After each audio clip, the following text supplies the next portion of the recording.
Dynamic Success the Junior College. Enter to win. Masters in MPC and BPC. अस्सलाम वालेकुम नाज़रीन, आइए डालते हैं देश और दुनिया के खबरनामे पर।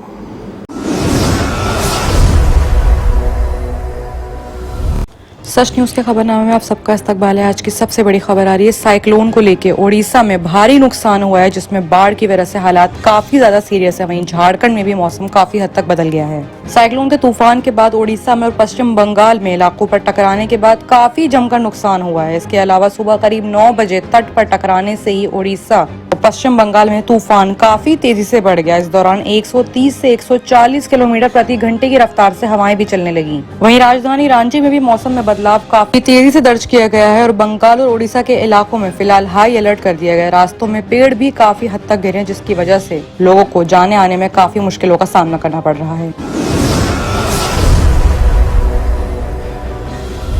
वहीं अगली बड़ी खबर आ रही दिल्ली से, जहां पे छत्रसाल स्टेडियम में हुए पहलवान सागर हत्याकांड में 4 और बदमाशों को गिरफ्तार कर लिया गया है। चारों कुख्यात गैंगस्टर नारीज, बवानी और काला सोदा गैंग से हैं। पुलिस ने इन चारों के खिलाफ गैर जमानती वारंट जारी किया है। अब तक पहलवान सुशील कुमार समेत 7 गिरफ्तारियां हो चुकी हैं।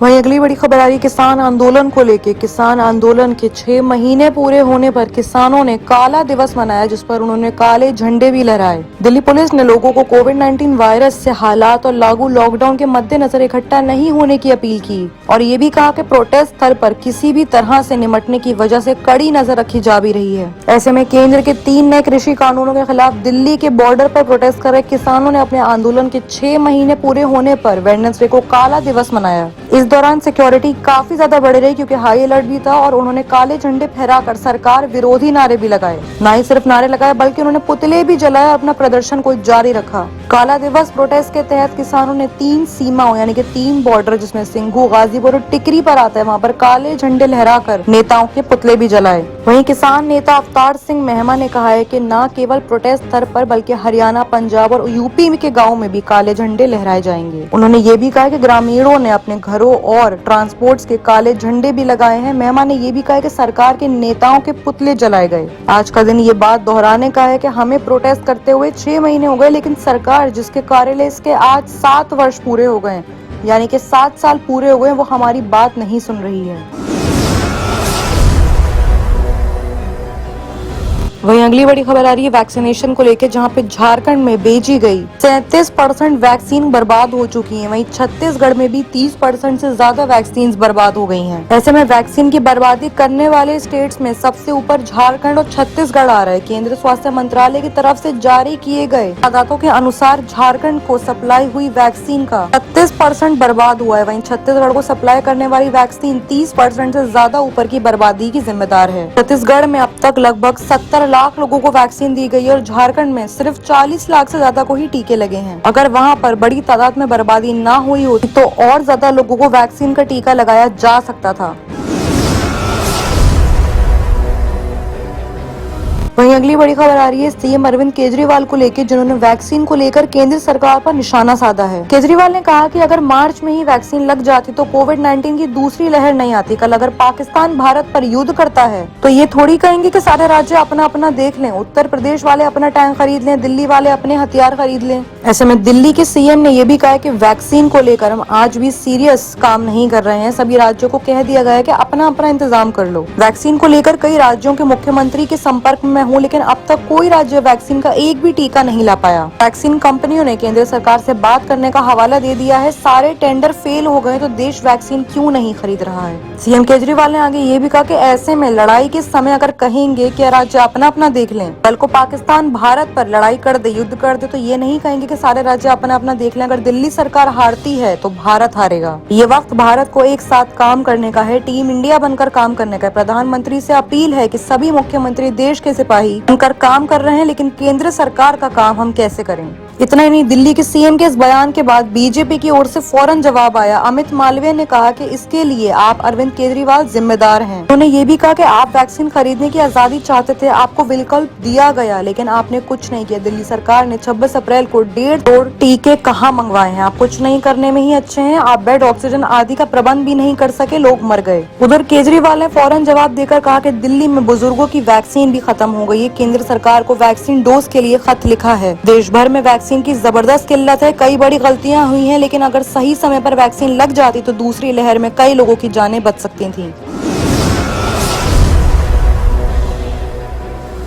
आइए बात करते हैं इंटरनेशनल खबरों की, जहां पे सबसे बड़ी खबर आ रही है मलेशिया से, जहां पर एक नया कोविड-19 का वायरस मिला। ये वायरस जानवरों से फैलता है और हाल ही में कुत्ते से इंसानों में फैल रहा है। ये वायरस के काफी केसेस वहां आ रहे हैं। ये वायरस कुत्ते से इंसान में फैल रहा है, जानवरों से इंसानों में आया ये 8वां वायरस माना जा रहा है मलेशिया में। माना जा रहा है कि कोरोना वायरस कुत्तों से पैदा हुआ था। इसकी चपेट में कई साल पहले कुछ लोग भी आए थे। वैज्ञानिकों यानी कि साइंटिस्ट का कहना है कि अगर इसकी जांच की जाए तो ये जानवरों से इंसानों में आया हुआ 8वां वायरस होगा।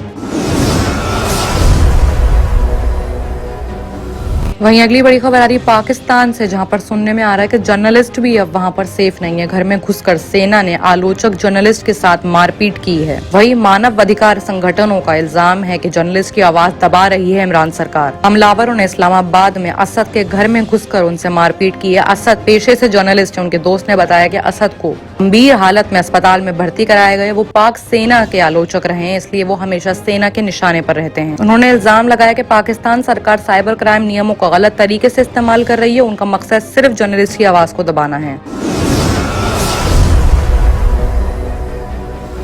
वहीं अगली ही बड़ी खबर आ रही है विरोध प्रदर्शन यानी कि प्रोटेस्ट को लेकर। लंदन में पाकिस्तान हाई कमीशन पर अफगान प्रदर्शनकारी यानी कि प्रोटेस्टर्स का हमला हुआ है। पुलिस की मौजूदगी में पत्थरों से बिल्डिंग के शीशे भी तोड़ दिए गए हैं। अफगानिस्तान सरकार और वहां के लोग कई साल से पाकिस्तान पर इल्जाम लगा रहे हैं कि वो अफगानिस्तान में तालिबान के जरिए हिंसा यानी कि वायलेंस फैला रही है। इसको लेकर अफगान नागरिकों ने बेहद गुस्सा पाल लिया। मंडे की शाम को लंदन में पाकिस्तान हाई कमीशन की बिल्डिंग के सामने अफगानियों ने इतना गुस्से का इजहार किया कि उस दौरान उन्होंने बिल्डिंग पर पत्थर और बॉटल्स फेंकी गई हैं। इस दौरान बिल्डिंग के कुछ शीशे भी टूट गए हैं। इन लोगों के हाथ में बैनर्स भी थे जिन पर लिखा था अफगानिस्तान में खून खराबे के लिए सिर्फ पाकिस्तान जिम्मेदार है। इस हादसे का वीडियो भी सोशल मीडिया पर काफी वायरल हो रहा है। असल में 2019 में अफगान नागरिकों ने इसी बिल्डिंग के सामने प्रोटेस्ट किया था। तब भी का मुद्दा यही था, अफगानिस्तान में आम लोगों पर होने वाले हमले की साजिश पाकिस्तान ही रच रहा है। ऐसे में वहां की लड़कियों के एक स्कूल पर हमला हुआ था जिसमें 86 स्टूडेंट्स की मौत भी हो गई थी। पाकिस्तान ने इस मामले में साफ इनकार कर दिया कि हम किसी भी किस्म के हिंसा में शामिल नहीं है। ऐसे में अफगानियों का प्रोटेस्ट नहीं रुक रहा है। बाकी ये तमाम खबरों के लिए देखते रहिए सच न्यूज।